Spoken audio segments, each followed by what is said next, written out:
Supreme court collegium ने 9 जजों की नियुक्ति की अनुशंसा कर दी है। इनमें 3 नाम महिला जजों के भी हैं। तेलंगाना हाईकोर्ट की चीफ जस्टिस हिमा कोहली, गुजरात हाईकोर्ट की जस्टिस बेला त्रिवेदी और कर्नाटक हाईकोर्ट की जस्टिस बीवी नागरत्ना। कानूनी गलियारों में इस बात की चर्चा है कि अगर सरकार कॉलेजियम की अनुशंसा मान लेती है तो फिर जस्टिस बीवी नागरत्ना भारत की पहली महिला प्रधान न्यायाधीश यानी कि सीजेआई बनेंगी। यह मौका उन्हें साल 2027 में मिल सकता है। हालांकि वो केवल 1 महीने के लिए ही इस पद पर काबिज रह पाएंगी। जानते हैं कौन है जस्टिस बीवी नागरत्ना। जस्टिस बीवी नागरत्ना का जन्म साल 1962 में हुआ। वो 6 महीने तक भारत के चीफ जस्टिस रहे ES वेंकटरमैया की बेटी हैं। जस्टिस नागरत्ना ने साल 1987 में एक वकील के तौर पर अपने करियर की शुरुआत की। वो तब बेंगलुरु में प्रैक्टिस करती थीं। कर्नाटक जुडिशरी की वेबसाइट के मुताबिक एक वकील के तौर पर जस्टिस नागरत्ना ने संवैधानिक, कमर्शियल, प्रशासनिक, फैमिली, जमीन, कॉन्ट्रैक्ट इत्यादि से संबंधित कानूनों में प्रैक्टिस की। वकील के तौर पर प्रैक्टिस करने के बाद 18 फरवरी 2008 को जस्टिस बीवी नागरत्ना की नियुक्ति कर्नाटक हाईकोर्ट में हुई। शुरुआत में उन्हें एडिशनल जज के तौर पर नियुक्ति मिली। 2 साल बाद यानी 17 फरवरी 2010 को उन्हें कर्नाटक हाईकोर्ट का स्थायी जज बना दिया गया। इस पद पर नियुक्त होने के बाद उन्होंने कुछ जरूरी फैसले दिए। साल 2012 में जस्टिस बीवी नागरत्ना ने इलेक्ट्रॉनिक मीडिया से जुड़ा एक फैसला सुनाया। उन्होंने मीडिया को नियंत्रित करने की बात कही। नियंत्रण की बात उन्होंने सनसनी फैलाने के संदर्भ में कही थी।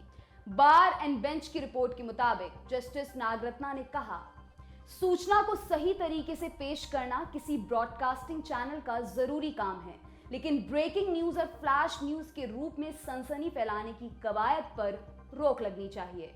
उन्होंने केंद्र सरकार से यह भी कहा कि ब्रॉडकास्ट मीडिया पर नियंत्रण करने के लिए एक ऑटोनॉमस संस्था का गठन किया जाना चाहिए। हालांकि उन्होंने ये भी कहा कि मीडिया को नियंत्रित करने का मतलब यह नहीं निकाला जाना चाहिए कि सरकार उसके लिए नियम कायदे तय करे।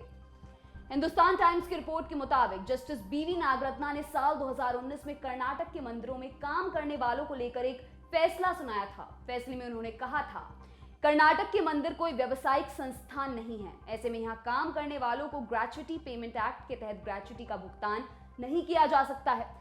लेकिन कर्नाटक के मंदिरों में काम करने वाले Karnataka Hindu religious institutions and charitable endowment act के तहत ग्रेच्युटी के हकदार होंगे। ये एक विशेष कानून है जो मंदिर में काम करने वालों के संबंध में बनाया गया है। जस्टिस नागरत्ना महिला और बच्चों से जुड़े मामलों में कड़ी टिप्पणियों के लिए जानी जाती हैं। एनडीटीवी की एक रिपोर्ट के मुताबिक अपनी हाल की एक कोर्ट हियरिंग में जस्टिस नागरत्ना ने कहा था, भारत का पितृसत्तात्मक समाज ये नहीं जानता कि एक सशक्त महिला के साथ कैसे व्यवहार करें। वहीं इस साल जुलाई में एक और सुनवाई के दौरान जस्टिस नागरत्ना और जस्टिस H संजीव कुमार ने ऑब्जर्व किया था, अवैध माता पिता हो सकते हैं लेकिन कभी भी बच्चा अवैध नहीं हो सकता।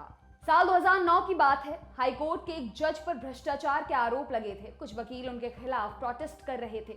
प्रदर्शनकारी वकीलों ने जस्टिस नागरत्ना और उनके 2 साथी जजों को एक कोर्ट रूम में बंद कर दिया था। काफी देर बाद उन्हें बाहर निकलने दिया। बाहर आने के बाद जस्टिस नागरत्ना ने कहा कि वो वकीलों से गुस्सा नहीं है, हालांकि जो कुछ भी हुआ उसे लेकर उदास जरूर हैं।